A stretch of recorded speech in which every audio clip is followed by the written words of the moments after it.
So as we careen closer to the fiscal cliff, comments from Capitol Hill aren't giving the markets much hope. The question now, if we are going over the cliff, what should be your investment strategy? Let's talk about that. Brian Sutland is with me, an options action contributor and an expert in hedging against volatility. What do you think, Brian? What do? We go over the cliff. What do you want to own in that scenario? Well, there's always opportunity to make money somewhere, Maria, like you said before going to the break here. So what I'm looking at here is getting defensive. And these types of defensive plays are, one, owning volatility, two, owning some U.S. Treasuries, and three, owning gold. Okay, those three things usually negatively correlate to the market. Now, gold sometimes will move with the market if the stock market were to fall lower if we go over this cliff here. But for the most part, those three things are more defensive. And using the VIX especially is a way to own volatility, which negatively correlates to the market. So those are things that you want to get defensive on if we go over this cliff.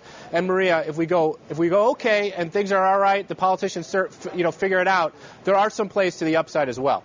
All right, so what about that? If we avoid going over the cliff, then what do I do? Well, then you have to look to add some high beta here because the market is trading at a pretty low multiple. I think the market could potentially move to new highs here if things play out okay by the end of the year and some of the economic numbers start to improve a little bit. So I want to own high beta names. I want to own technology, Apple or Google, those type of things I've bought for portfolios for myself and clients while keeping myself hedged with some of these other defensive plays. So I'm going about 50-50. Wait and see what happens, and then I'll dump into one of these two buckets here. Whether I want high beta or I want more protection and more defensive plays, I can make that decision in about a month.